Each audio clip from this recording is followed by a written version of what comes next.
जिस तरीका से दोस्तों धूम्रपान सेहत के लिए हानिकारक है, ठीक उसी तरीका से गुस्से में बोले गए वाणी रिश्तेदारी के लिए हानिकारक है। तो अब यहां पर एक प्रश्न उठता है कि अगर हमें गुस्सा आए, हद से ज्यादा गुस्सा आए, आ ही सकता है, ऑब्वियसली ह्यूमन नेचर है भाई, आएगा ही, तो क्या करें?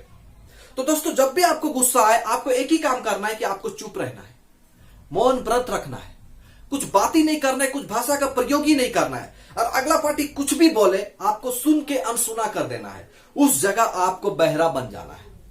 और यकीन मानिए दोस्तों, कुछ देर बाद आपको एहसास होगा कि ये आपका चुप्पी बरतना आपके लिए कितने बड़ा डिसीजन था और आप क्या क्या खोने से बच गए।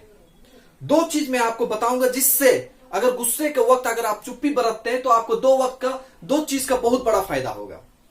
पहला फायदा यह होगा कि जब आप अपने रिलेशनशिप रिश्तेदारी में जो दरार होता उस वक्त वो बच गया, क्योंकि गुस्से में जब आप बात करेंगे किसी से तो आपका भड़ास बाहर निकल जाएगा, जिसका कारण से आपके और उसके बीच में दरार पैदा हो जाएगा।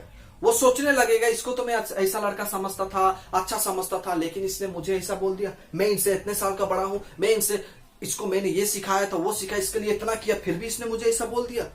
तो ये चीज उसको लगेगा और जिससे आपका और उसका बीच में दरार पैदा हो जाएगा, और जो कभी नहीं मिट सकता है। इसीलिए चुप्पी बरतने से एक फायदा यह है कि आपके और अगला पार्टी का बीच में जो रिलेशन है, जो रिश्तेदारी है, वो टूटने से बच जाए।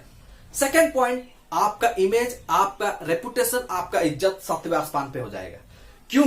क्योंकि जब वो अगला इंसान जब आपको धमका रहा था या गुस्सा कर रहा था आपका ऊपर, आप चुप्पी थे, आप मौन व्रत रख रहे थे, आप कुछ बात ही का प्रयोग नहीं कर रहे थे, तो उसको यह एहसास होने लगेगा ये लड़का कितने संस्कारी है या ये लड़की कितना संस्कारी है, मैंने इसको इतना धमकाया, इतना भाषा का प्रयोग किया, लेकिन मुझे एक वर्ड भी नहीं बोला, रिटर्न में एक वर्ड भी नहीं बोला।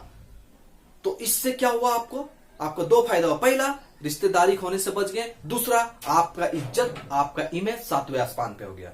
तो इसीलिए दोस्तों, जब भी आपको हद से ज्यादा गुस्सा आए, कुछ भाषा का प्रयोग मत कीजिए, और ये देख लीजिएगा कुछ देर बाद आपको खुद एहसास हो जाएगा कि आपका डिसीजन कितना बड़ा डिसीजन था, और वो खुद आके आपको बोलेगा, खुद आपसे माफी मांगेगा, मुझसे गलती हो गई। तो दोस्तों इसलिए चुप्पी बरते जब भी आपको गुस्सा आए। जय हिंद दोस्तों।